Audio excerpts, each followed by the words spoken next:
Graças a Deus. Saúdo a igreja de Deus com a paz do Senhor Jesus, amém? Quem está feliz com Jesus essa noite? Quem pode dar uma salva de palma bem alegre para Jesus? Graças a Deus. Que bênção. Meus irmãos, louvo a Deus por tudo quanto o Senhor, Ele fez, tem feito pelas nossas vidas e há de fazer. Louvo a Deus pela tua vida, pela tua família.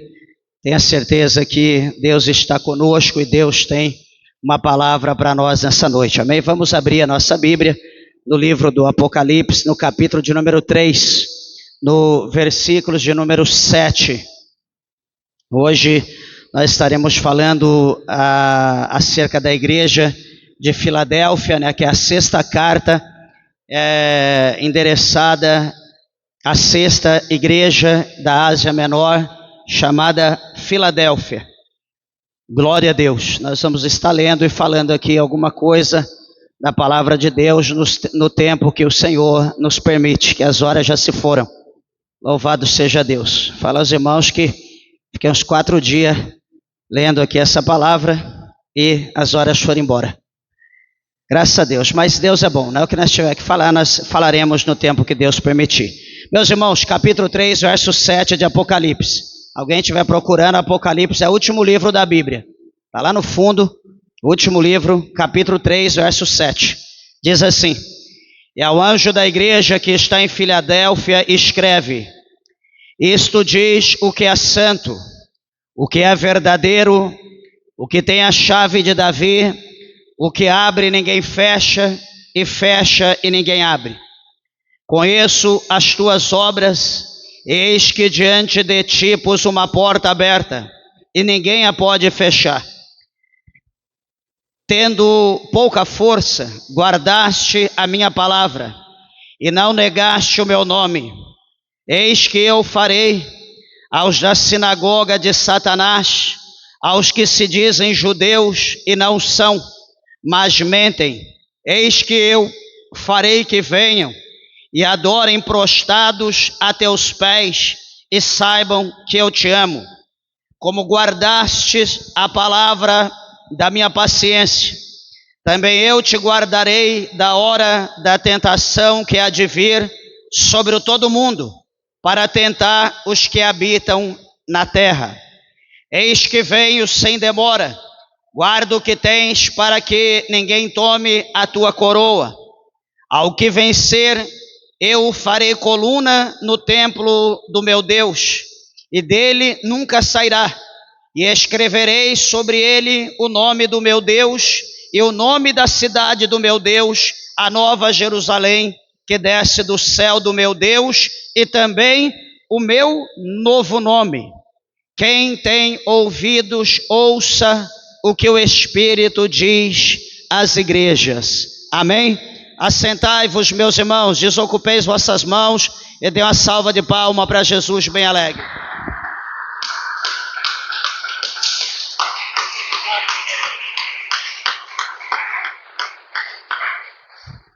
Que bênção. Meus irmãos, peço por favor a tua atenção e reverência à palavra de Deus, em nome de Jesus. Tenho certeza que, como eu disse, o Senhor tem uma palavra para nós nesse dia, nessa noite. Quero lembrar a igreja de Filadélfia, né, é a igreja tida como a igreja por excelência, né, como a igreja exemplar entre as 7 igrejas da Ásia Menor. Né, a igreja de Filadélfia é a única igreja que em todas as exortações, né, que foi feita pelo nosso mestre, pelo Senhor Jesus, ali por intermédio de João, ela foi a única igreja que não teve, Deus abençoe, foi a única igreja que não teve nenhuma advertência, né? E veja bem, meus irmãos, antes de nós falarmos aqui da situação aqui, desse texto, dessa igreja, eu quero lembrar aos irmãos, né, dizer aos irmãos que a igreja de Filadélfia, ela foi a igreja entre as 7, foi a mais nova, né, de todas as 7 igrejas da Ásia Menor. ela foi fundada, né, por colonos, né, provenientes que era da região de Pérgamo, onde nós já falamos da igreja de Pérgamo. Ela foi fundada por povos de Pérgamo sobre o reinado, né, do imperador Átalo II, que teve uma dinastia. Então foi na época de Átalo II que houve o fundamento de Filadélfia, né, não da igreja, mas da cidade de Filadélfia. E isso foi entre os anos 159 a 138 antes de Cristo, né, cerca de um século e meio antes de o nosso Salvador vir ao mundo. Então a igreja, a região, na verdade, de Filadélfia estava sendo fundada. E é interessante que quando nós vemos o nome de Filadélfia, né, foi dado esse nome porque nessa época, né, existia o imperador, né, o que governava, na verdade, o lugar, né, depois que a igreja foi fundada. Existia um homem chamado, aliás, o imperador, que foi ali o fundador da igreja, ele tinha um irmão, e esse irmão chamava Eumenes, e o imperador com o seu irmão, eles tinham um amor muito entranhável, aonde era conhecido o nome desse Eumenes como Filadélfios, né, escrito com PH. E o nome Filadélfios quer dizer aquele que ama o seu irmão. Então o amor de um pelo outro, né, desses dois irmãos era muito grande, como ele era imperador, então foi dado o nome de Filadélfios, né, que era conhecido o irmão, foi dado para o lugar como Filadélfia, né, traduziu Filadélfios por Filadélfia. E veja então que essa igreja, essa cidade, né, ela cresceu, se tornou ali uma rota principal, né, do Império Romano que passava, todas as comitivas passavam ali pela região. E não bastando só isso, havia naquela época, né, no tempo da fundação, até mesmo um pouco depois, havia terremotos ali, onde foi destruído a cidade de Sardes, né, ali onde nós já falamos anteriormente, né, que houve terremoto naquela época. Inclusive Filadélfia também ela sofreu, né, pelos terremotos, e não só ela, mas cerca de mais 10 cidades também foram destruídas pela ocasião do terremoto naquela época. Então, assim, as pessoas, né, da cidade de Filadélfia, os que eram dali, foram morar em regiões de caverna, em regiões diferentes, em tendas, porque não queriam morar na cidade, porque a cidade sempre tinha tremor, né? Estava propenso a ter outros terremotos. Então os que moravam na cidade, moravam ali com as paredes fendidas, com partes da casa caindo, outros escoravam e era tido pelos outros de fora como loucos, como doido. Então aquele povo que morava, quando percebia que ia tremer a terra, eles saíam, iam para o meio, né, para os lugares abertos, para que se porventura caísse, ali viesse cair a cidade, a terra, enfim, a casa, eles não morriam ali soterrados.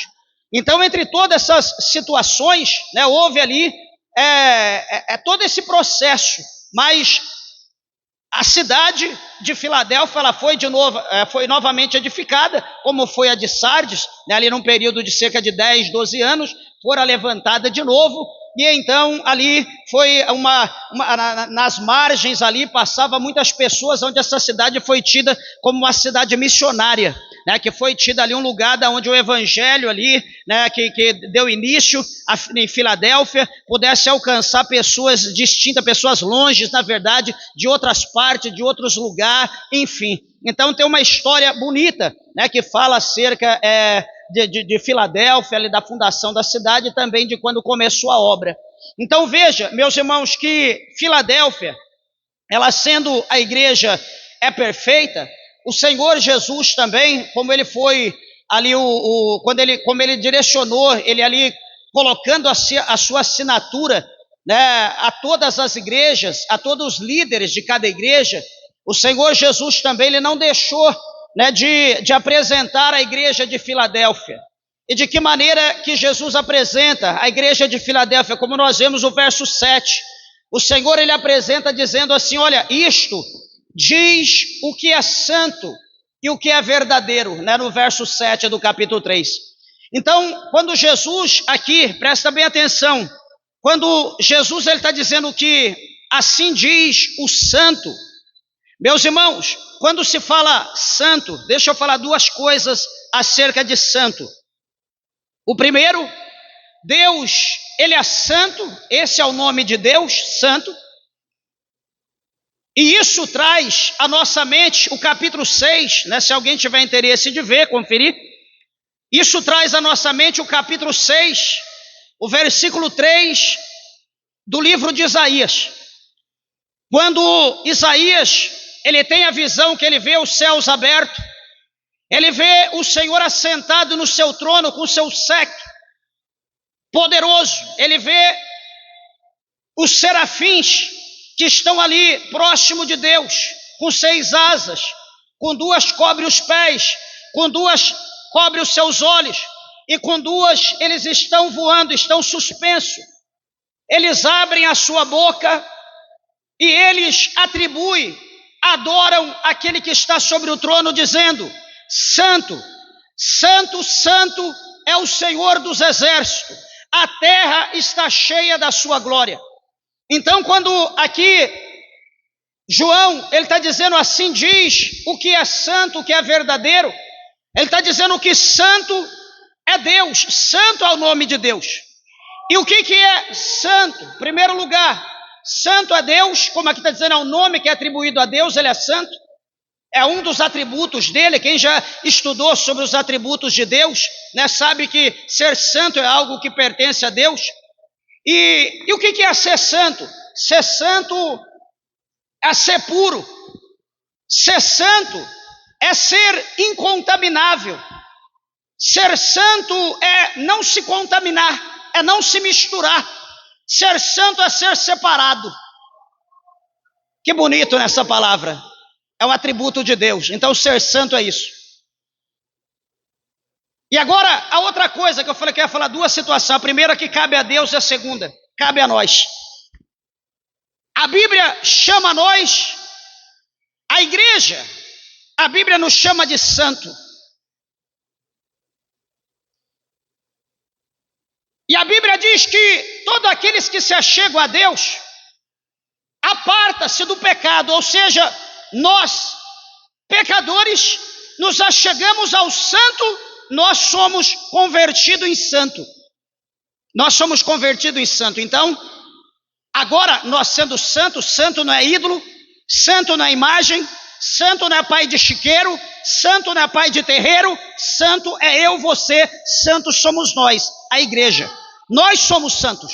A Bíblia nos chama de santo. Se existe um pai de santo, esse pai é Deus, e nós somos santos. Então, entenda uma coisa, e chamar a atenção dos irmãos. Quando a Bíblia diz que nós somos santos, que Ele é o nosso Pai, e quando nós nos aproximamos de Deus, nós temos que nos tornar santos. Eu analiso essa palavra minuciosamente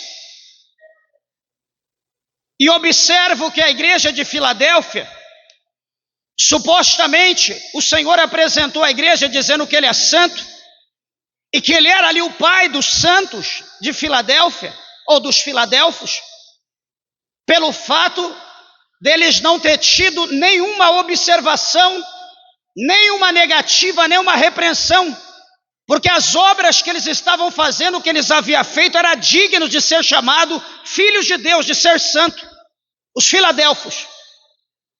Aí eu olho o mesmo nome santos e configuro isso para os nossos dias.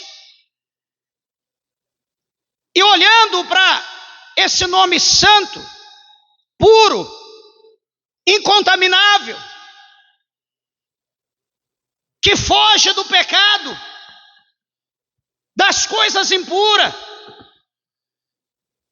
Aí eu olho para esse nome santo e eu pergunto para mim, perguntando para a igreja, quando eu estava lendo eu perguntava para mim, será que cabe a nós o nome de santo? Haja vista que o que mais nós estamos fazendo hoje é ofender a santidade do santo. Hoje nós estamos fazendo qualquer coisa menos nos aparentar santo. Nós estamos buscando todo tipo de coisa nessa terra, menos buscar a santidade. Eu dizia esses dias aos irmãos e digo hoje de novo. A questão hoje entre homens, de igreja, pastor, eu posso beber um pouquinho de cerveja, um pouquinho de vinho, eu não posso embriagar. É o que está na boca dos homens de Deus hoje. Aspas. É o que está na boca dos homens de Deus. De Deus. Porque de Deus só se for do Deus chifrudo.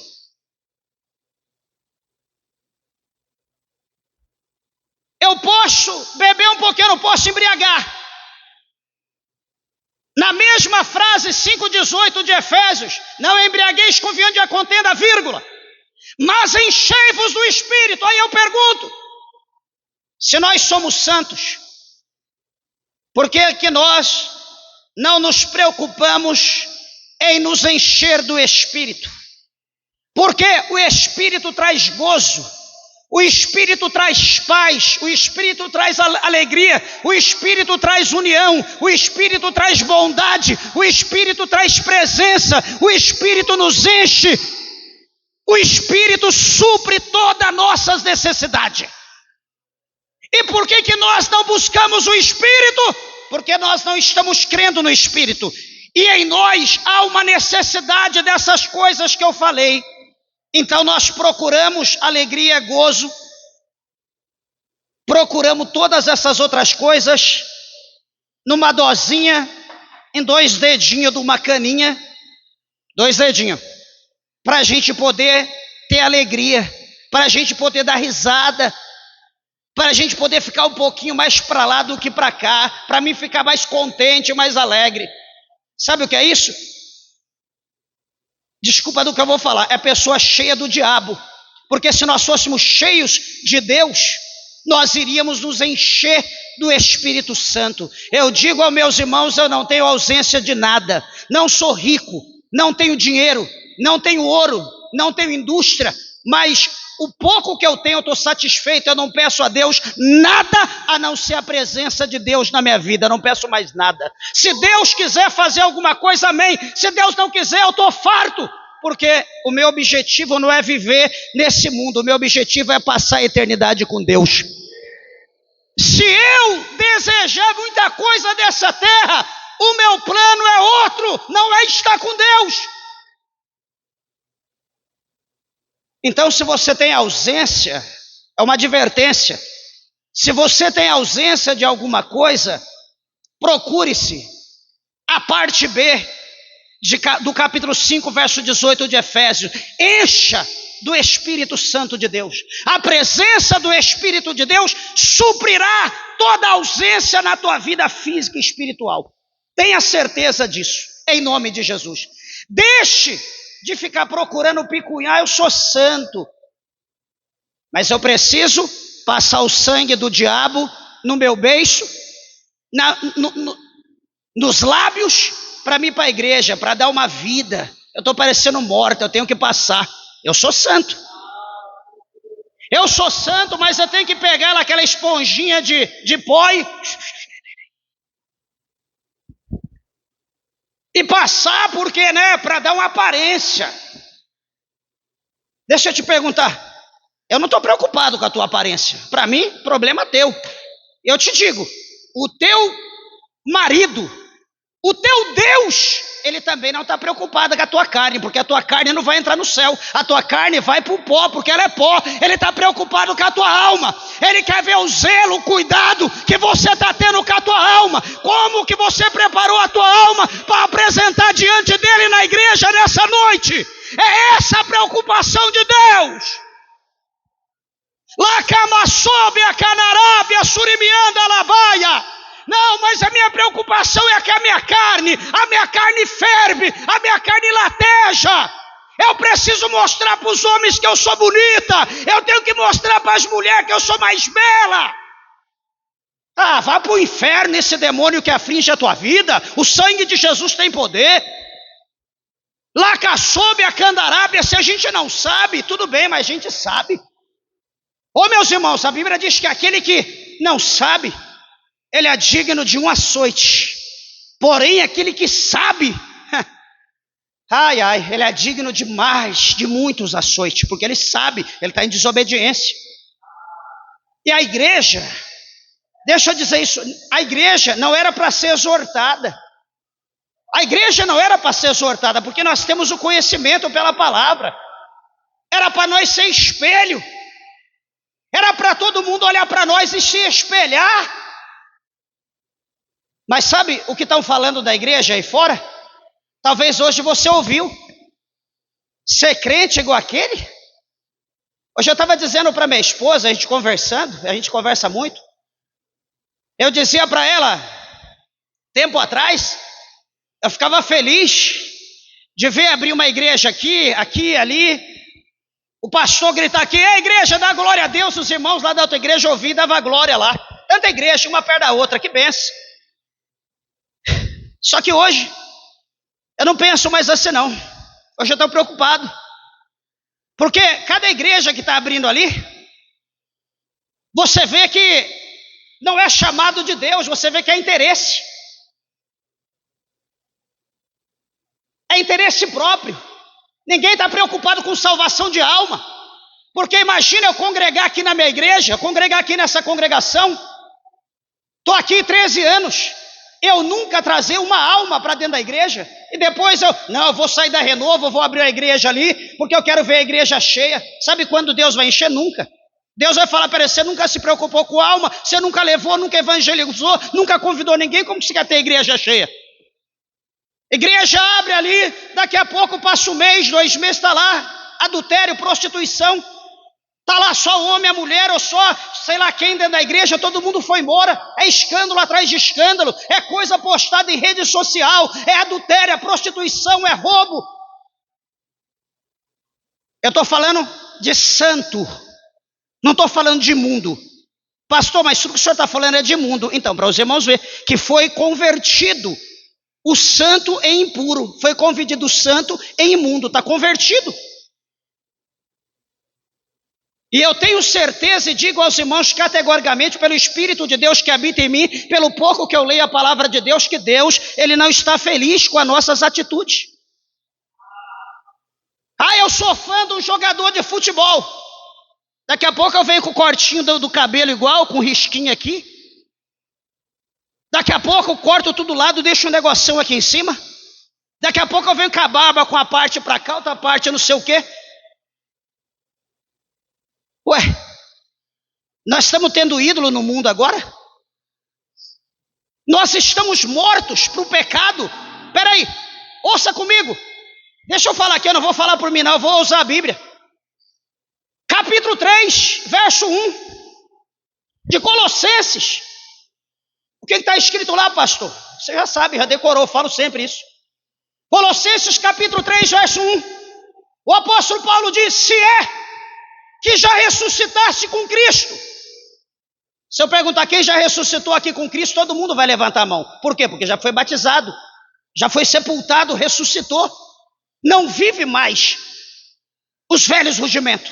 Você agora é filho de Deus, você não é criatura, mas agora é filho. Mas o que diz o versículo em questão? Se é que já ressuscitastes com Cristo,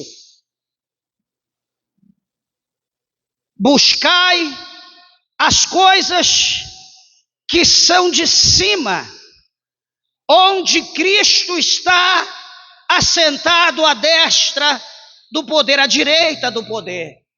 Então, peraí, eu ressuscitei, então agora o meu foco é o céu. Aí ele diz no verso seguinte, pensai nas coisas lá do alto, não das coisas da terra. Pensa nas coisas de cima, não nas coisas de baixo. Desejai as coisas lá de cima, não as coisas aqui de baixo. E aí nós olhamos para nós que somos santos de novo e vamos ver que nós somos convertidos em pessoas impuras, porque o nosso foco, como foi dito aqui, Nós não queremos orar, nós não estamos preocupados com obra, não estamos preocupados com o próximo.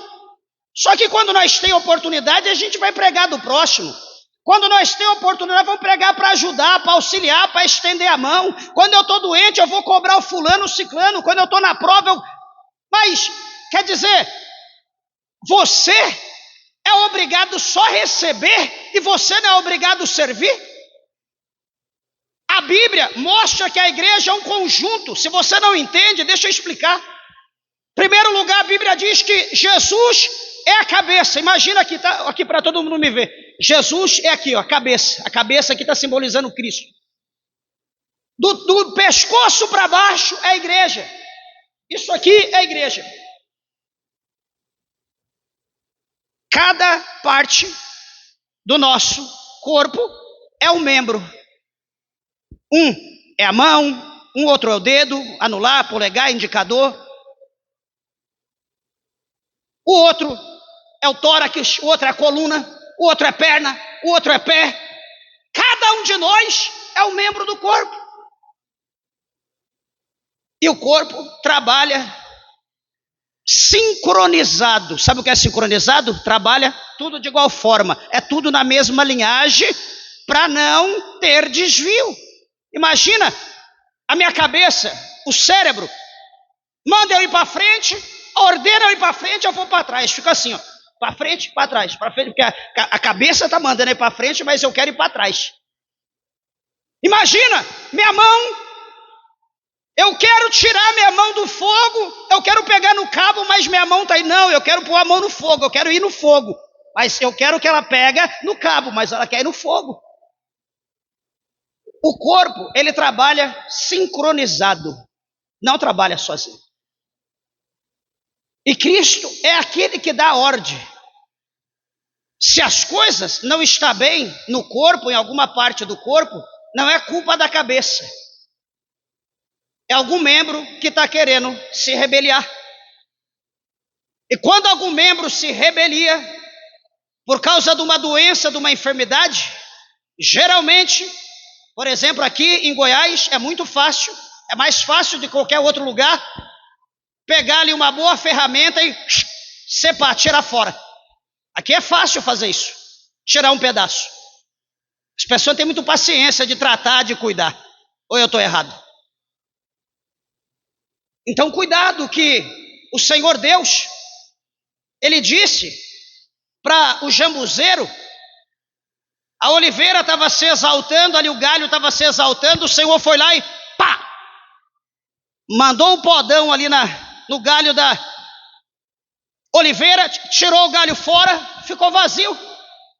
O Senhor foi lá, pegou o jambuzeiro, veja que jambuzeiro não produz fruto. O Senhor pegou o jambuzeiro bravo, enxertou ele na oliveira, pá! Enxertou ele lá.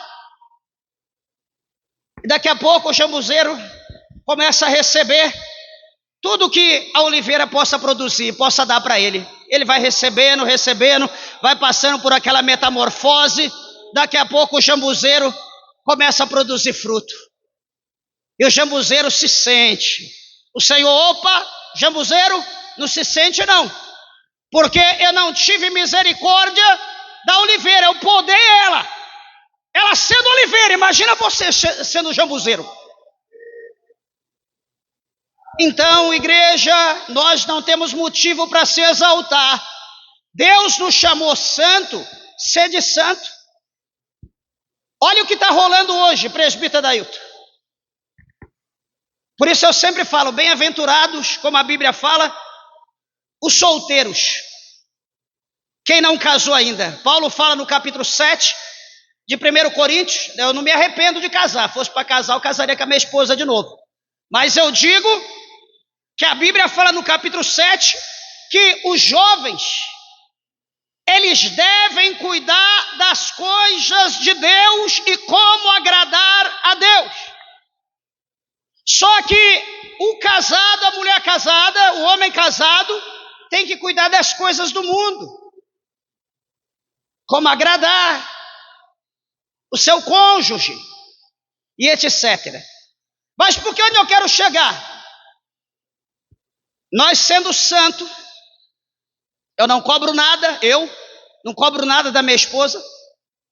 Ela não cobra nada de mim. Acho que a gente tem a mesma visão, o mesmo sentimento físico, espiritual.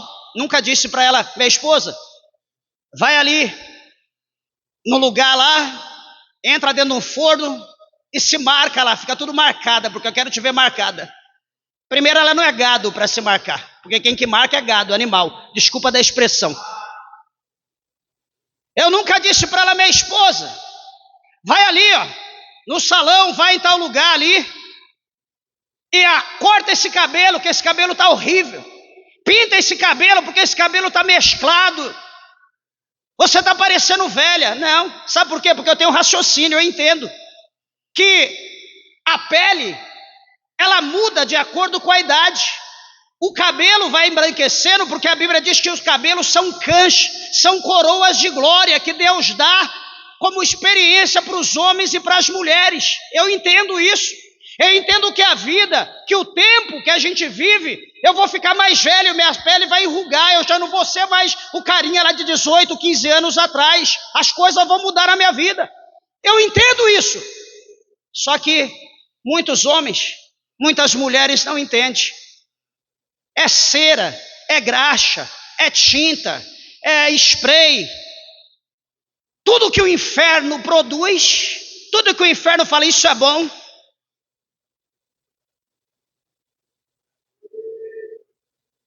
As pessoas estão mergulhando, sem misericórdia. Ai, agora eu estou bonita. Ai, agora eu estou lindo. Sabe o que acontece quando o pavão é colorido? Sabe o que acontece quando você joga o pavão, quando você tenta pintar o pavão, deixar ele mais bonito do que ele já é? Fica horrível. A Bíblia diz que a mulher, ela é a obra-prima de Deus. Acho que o homem não viveria sem a mulher. Deus, ele fez a mulher do jeito que ela já é bela por natureza.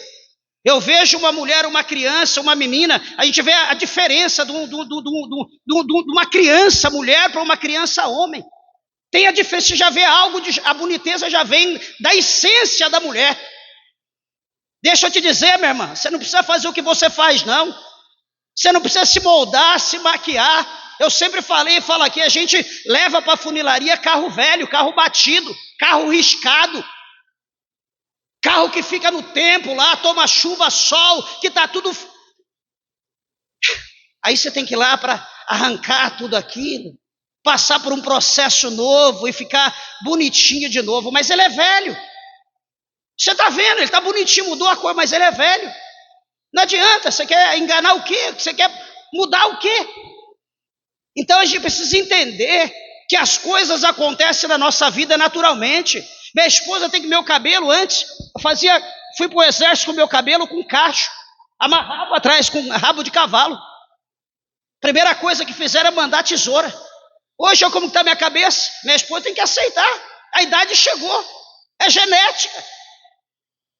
Ai, não, você tem que pôr a perua, faz implante, o sangue de Jesus tem poder. O Senhor me fez assim, eu vou viver assim. Então nós estamos pecando, porque nós não estamos entendendo. Eu estou falando de santidade aqui, estou no primeiro versículo ainda. Falei, eu meditei 4 dias essa palavra, precisava de um bom tempo para falar. Mas eu estou dizendo para os irmãos, se nós somos santos, igreja, se nós estamos na qualidade de santo, nós precisamos ser santo. Não adianta ser um santo maquiavelado, não adianta ser um santo a capa escondida embaixo do pano, porque todas as coisas elas estão nuas e patentes aos olhos de Deus, Deus vê tudo. Aqui na igreja eu sou santo, lá fora eu sou imundo, eu sou um sujo, todo mundo me vê eu na igreja e fala, mas isso aqui não é aquele homem que estava lá em tal lugar aquela hora não? Não sou eu mesmo. Quantos de nós estamos vivendo dessa maneira? Quanto de nós temos vulgo lá fora, pelo jeito que nós somos lá, e aqui dentro da igreja a gente aparenta, quer mostrar para os outros que nós somos outra coisa. Deixa eu dizer uma coisa, em nome de Jesus, pelo Espírito Santo de Deus, que todos esses que vivem dessa maneira, que estão vivendo assim, deixa eu te dizer, você não vai prevalecer. Você não vai prevalecer pela mentira, pelo engano, pela força do teu braço, você vai cair por terra. Você não vai entrar no céu, você não vai chegar no céu, porque o céu é para santo. Deus está te vendo. O Senhor não permitirá que ninguém com engano, como fala o Salmo 101, ninguém com engano vai prevalecer na congregação do justo, dos santos. Deus não vai deixar.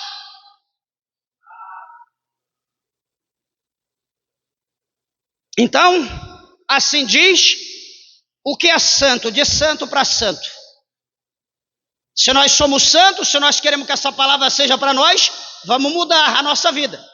Deixa o time de futebol, deixa a televisão, deixa a cerveja, deixa a pintura, deixa a vaidade, deixa a prostituição, larga tudo.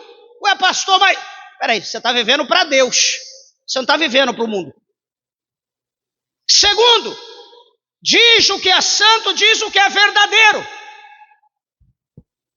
Quando diz que Deus, ele é verdadeiro, não é a verdade relativa. Talvez, quem sabe, pode ser, quando está dizendo que assim diz o verdadeiro, é a verdade absoluta. É a verdade incontestável. É o Deus verdadeiro. É o Deus que a Bíblia diz que seja Deus verdadeiro e todo homem mentiroso. Deus não é talvez, quiçá, quem sabe, pode ser, ele é, e ponto final. Ele diz para Moisés, eu sou o que sou, ponto. Tudo com letra maiúscula, eu sou o que sou, tudo maiúsculo. Não tem minúscula, não tem mistura, ele é puro. Então ele continua dizendo para nós, isso diz que é santo, que é verdadeiro, o que tem a chave de Davi. O que abre ninguém fecha, o que fecha ninguém abre. Meus irmãos, quando nós falamos a chave de Davi, olha aqui em Isaías, no capítulo de número 22, Isaías 22, verso 20, diz assim, olha, e será que naquele dia que chamarei a meu servo Eliaquim, filho de Euquias, e vesti-lo-ei da tua túnica, e cingi-lo-ei com o teu cinto, e entregarei nas suas mãos o teu domínio, e será como pai para os moradores de Jerusalém e para a casa de Judá. Olha o verso 22. E porei a chave da casa de Davi sobre o seu ombro, e abrirá e ninguém fechará, e fechará e ninguém abrirá. O que a Bíblia está mostrando para nós? Que este homem chamado Eliaquim era aquele que tinha a chave do rei Ezequias, a chave do palácio. Era aquele que tomava conta de tudo. Ele fechava, ninguém abria. Ele abria e ninguém fechava. Todo mundo tinha acesso ao rei Ezequias se ele aqui destrancasse a porta. Se ele fosse abrir a porta, então alguém teria acesso ao rei Ezequias. Se ele não mantesse a porta aberta, se ele mantesse a porta fechada, ninguém teria acesso ao rei, ninguém, porque só ele que tinha a chave, ele era o guardião das chaves do palácio do rei Ezequias, ele era o guardião. Então, quando aqui em Apocalipse, a Bíblia está mostrando para nós, dizendo que ele é o que tem a chave de Davi, está falando que o Senhor Jesus, ele é aquele que tem a chave que ninguém pode chegar. Ninguém pode entrar no céu se não for por ele. É por isso que no capítulo 14, no versículo 6 do Evangelho de São João, ele diz assim, ó, eu sou o caminho, a verdade e a vida. Ninguém vai a Deus, ninguém vai aos céus se não for por mim, diz o Senhor. Ele é a chave, ele é a porta. Só entra quem ele permite. Tem gente, fala para São Pedro abrir a porta, Fala para São Pedro. Ai, ai. São Pedro não é lembrado no céu não, meus irmãos. São Pedro é como qualquer ser celestial. O único que tem honra no céu chama-se Pai, Filho e Espírito Santo. Ninguém no céu é mais do que a Trindade. Todo mundo é igual no céu. Não há acepção no céu. Se você quer ir ao céu, aceite Jesus, abra o teu coração para Jesus. Está dizendo aqui que Ele é o que abre e ninguém fecha. Ele é o que fecha e ninguém abre. Então, Ele está dizendo que nós só temos acesso a Deus, só temos acesso ao céu, só podemos entrar se for por intermédio dEle. Como Eliaquim, as pessoas tinham acesso ao rei Ezequias se ele destrancasse a porta. Assim, nós só temos acesso a Deus se Jesus for acionado. Se o nosso nome estiver no livro de rol de moradores do céu. Pelo contrário, nós vamos ouvir o que sempre a gente ouve: que Deus prepare um bom lugar para ele, que Deus conceda um bom lugar do seu lado para ele. Se eu estiver perto eu digo: aceitou Jesus? Não. Eu falo: então está lá do lado do cão, lá no fogo. Tem negócio de para enganar ninguém não.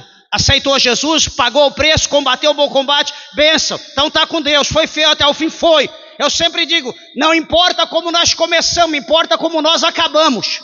Eu lembro no começo da minha fé, na década de 80, quando criança, eu vi a igreja como era e vejo hoje a aberração que está com o nome de igreja, como homem e mulher de Deus, o que nós estamos vivendo. Isso não é igreja, não é isso que Deus quer. Aí eu pergunto, quem de nós que vamos entrar no céu? Nós não estamos preocupados com nada do céu, só com coisa da terra. Se eu perguntar que quem vem aqui buscar um casamento melhor, uma boa parte vai levantar a mão. Se eu perguntar quem vem aqui buscar um namorado, para Deus preparar algo na sua vida sentimental, vai levantar a mão. Quem vem procurar emprego, quer a porta melhor, vou levantar a mão. Quem vem aqui porque quer a cura disso, cura daquilo, que Deus visita alguém, todo mundo vai levantar a mão. Mas se eu perguntar, quem quer batismo com o Espírito Santo? Quem quer ser cheio da presença de Deus? Quem quer falar em mistério? Quem quer ter dons? Quem quer receber poder para expulsar demônio? Quem quer receber poder para curar enfermo? Quem quer ir para o céu? Todo mundo. Você aceitou Jesus? Não, deixa para amanhã, deixa para depois, então você vai para o inferno. Se você não abrir teu coração para Jesus, o inferno está te esperando. É simples, não tem outro termo. O versículo 2, olha o que ele diz no o segundo versículo, no verso 8. O Senhor, como ele disse a todas as outras igrejas, ele diz para Filadélfia: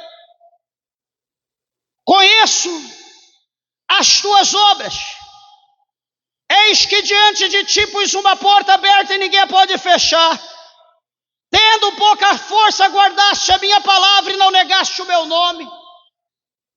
Então o Senhor viu que a igreja tinha os problemas, tinha as lutas, as fraquezas, tinha pouca força, mas a igreja era uma igreja viva, era uma igreja perseverante, era uma igreja que estava ali, que não abria mão. Eu estou cansado, não, hoje eu não vou para a igreja, eu estou cansado, eu fiquei na labuta o dia inteiro, mas hoje eu vou para a igreja, eu não tenho força para orar, mas hoje é o dia que o Espírito de Deus vai orar por mim, é hoje que o Espírito vai clamar por mim, eu vou lá, vou dobrar o meu joelho e vou chorar, porque eu não tenho força, talvez nem para chorar, mas o Espírito de Deus vai interceder para mim. Não ter pouca força não é desistir, é perseverar, é continuar. Sabe quando o casamento não está bom? Sabe quando as coisas não estão bem no relacionamento?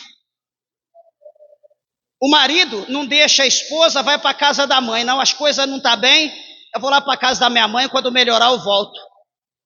As coisas não estão bem, a esposa diz: eu vou para a casa da minha mãe, quando melhorar eu volto. Estando bem ou não estando bem, o casal está junto. Vai dormir junto, na mesma cama, no mesmo quarto. vão sentar ao redor da mesma mesa, vão comer o mesmo alimento, a mesma comida, beber o mesmo suco, tomar a mesma água. Na nossa fraqueza, no nosso cansaço, eu não aguento hoje, Jesus, mas eu estou aqui. Só que hoje, veja bem, eu não aguento. Trabalhei o dia inteiro. Hoje eu não vou para a igreja, eu não estou cansado. Alguém liga, tem a festinha do meu filho, tem a festinha do meu amigo. Você me dá 10 minutos só para me trocar de roupa? É estranho, não é estranho? É estranho. Não vou para a igreja, hoje foi um dia daqueles.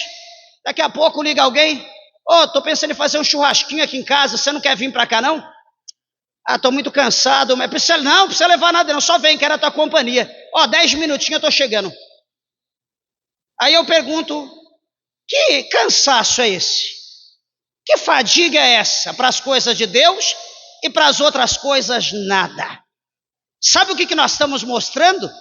Desculpa do que eu vou falar, mas eu vou falar. Nós estamos revelando, mostrando o mentiroso, o imundo que nós somos, não o santo. Porque se nós fosse santo, se nós fôssemos santo, nós iríamos cumprir o nosso papel e depois do nosso papel, então, as demais coisas.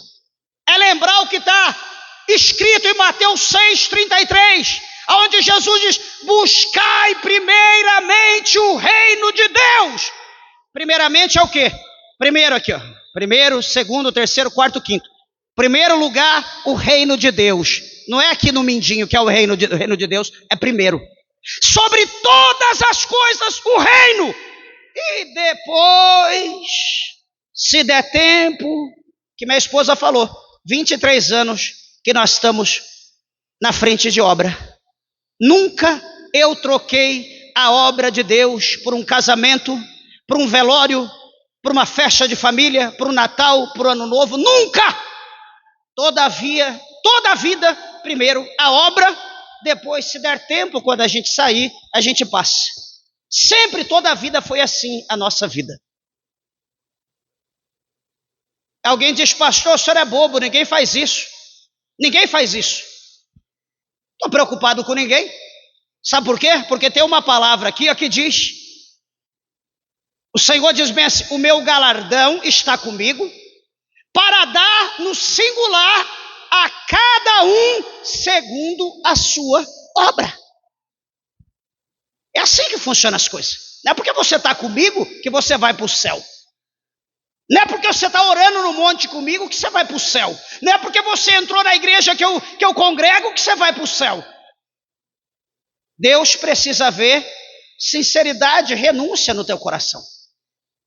Não é porque a gente anda lá, Judas estava junto com Jesus, caminhava, era obreiro, era ministro, carregava a sacola de dinheiro e era um diabo, foi para o inferno.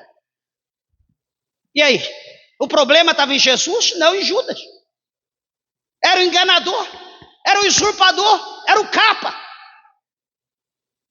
E que Deus me livre, que Deus te livre de nós sermos um capa, igreja. Deus nos livre disso. Deixa eu encerrar aqui. As horas se foram, tanta coisa para a gente falar. Eu quero encerrar, para encerrar, eu quero deixar aqui para os irmãos o verso 11 do capítulo 3 de Apocalipse. Capítulo 3, verso 11 diz assim, olha, eis que venho sem demora, guarda o que tens, para que ninguém tome ou para que ninguém roube a tua coroa. Só isso. Não vou ler mais nada desse capítulo. Deixa eu mostrar para os irmãos o que quer dizer isso aqui. Que fala em coroa, a gente pode pensar na esposa velha, no esposo velho já adiantado. Coroa. Não, não é isso não. Não guarda o que tem porque alguém pode tomar a tua coroa ou o teu coroa. Não, não é isso.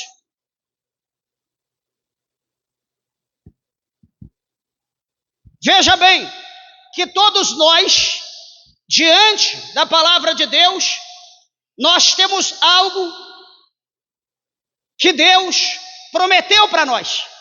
Todos nós temos algo no mundo espiritual que Deus prometeu, é pessoal e intransferível, é nosso. O que é meu, o que é teu, ninguém vai tomar nada de ninguém.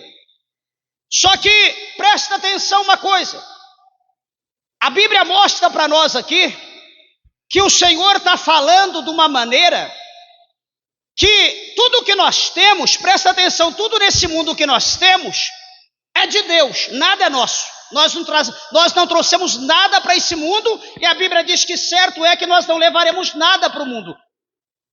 Levaremos além desse mundo. É o que Jó falou. Eu vim nu e eu vou voltar nu. Ninguém leva nada.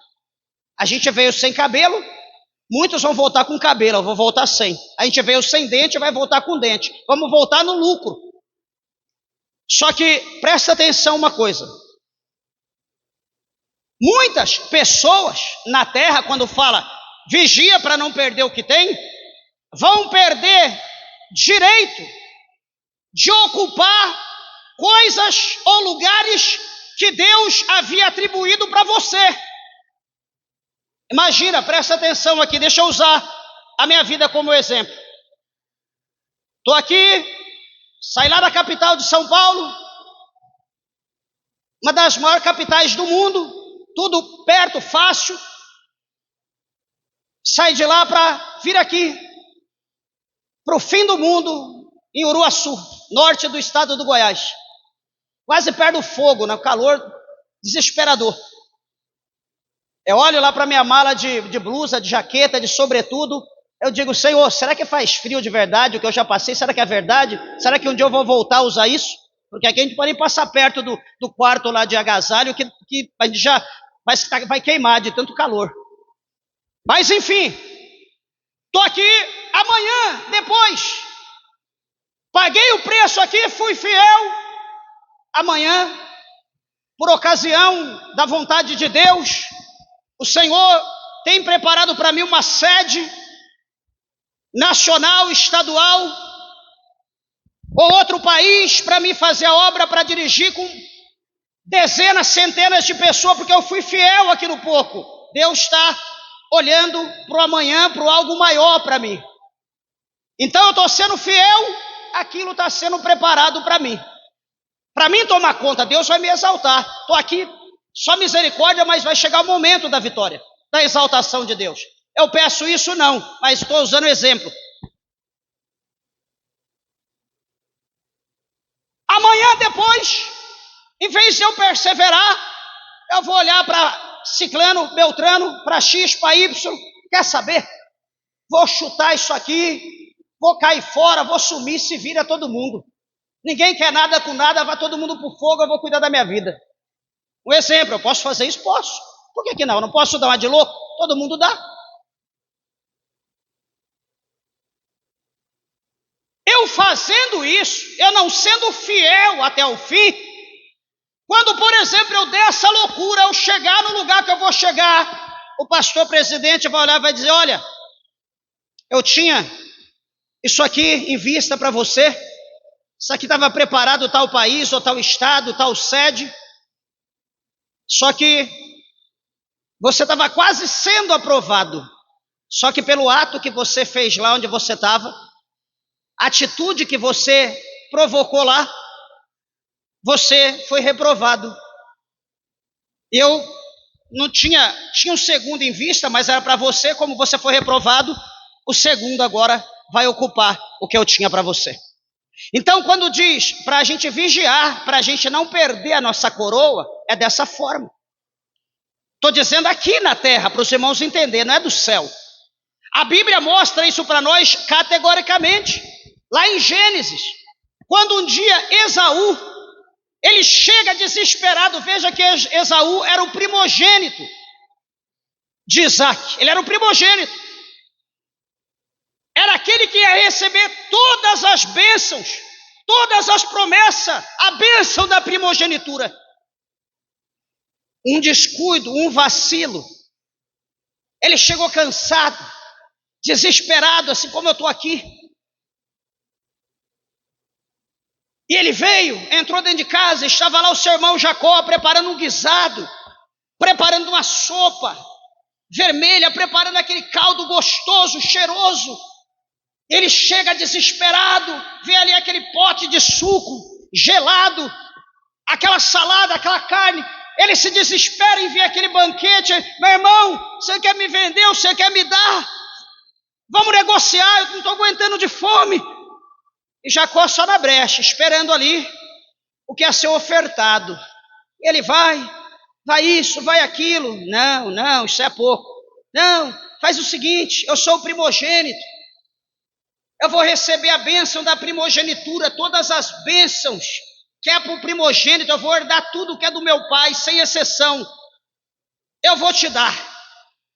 Aí Jacó, opa, eu vou ficar como primogênito? Se vira, fica, eu não quero saber de primogenitura não. Eu quero comer. Toca aqui, pega aqui. Pegou na mão. Palavra de homem, de homem. Pronto. Come, se acaba. Esaú comeu, rolou para lá, para cá, de tanto que comeu, suou.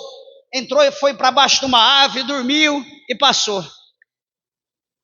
Passa-se um mês, 2, 1 ano, 2, 5, 10. Chegou um dia que Isaac fica velho, Isaac fica cego. Chega um dia que Isaac quer comer um guisado, quer comer ali um assado, um ensopado, para ele comer, abençoar o seu primogênito e morrer. Diz a Bíblia que a mãe de Jacó disse: meu filho, seu pai quer comer.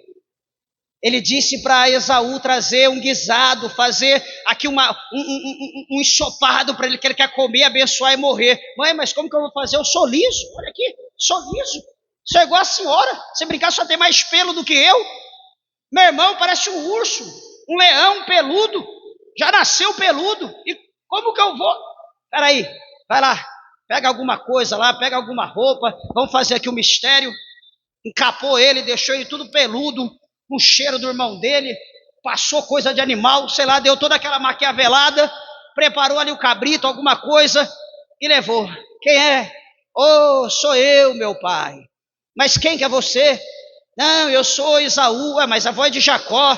Não, veja, coloca a mão, passa a mão em mim. O pai vai lá, passa a mão. De fato, parece Esaú, mas a voz é de Jacó. Não, só a voz que parece, que nós andamos sempre junto, direto, a gente está parecido.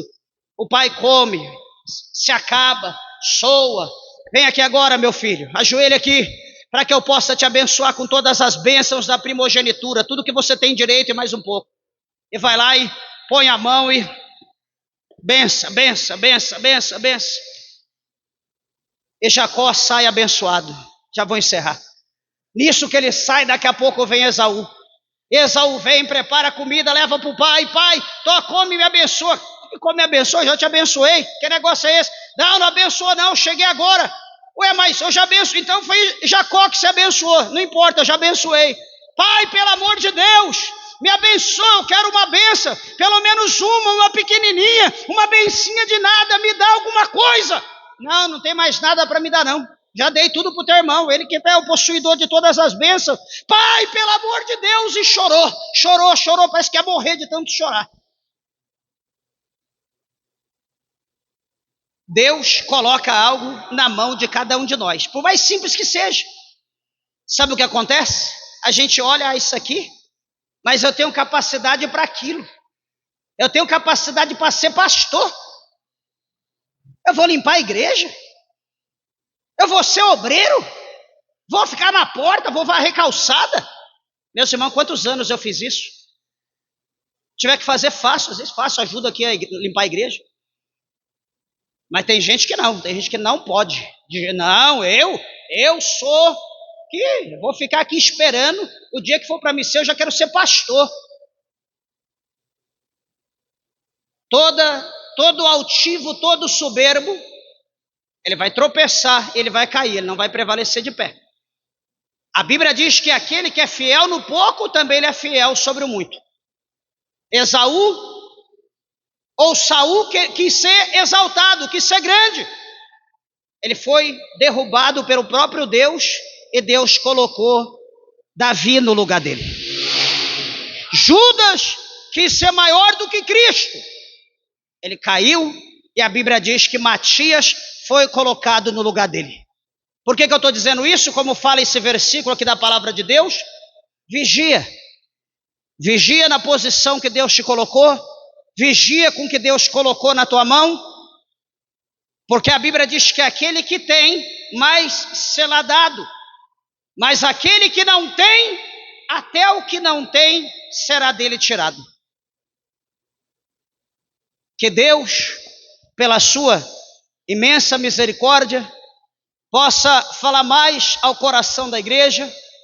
As horas, felizmente, já se foram, e que Deus possa abençoar a vida de cada um dos meus irmãos, das minhas irmãs em Cristo, para a glória de Deus. Amém? Palmas bem alegre que exalta o Rei Jesus de Nazaré.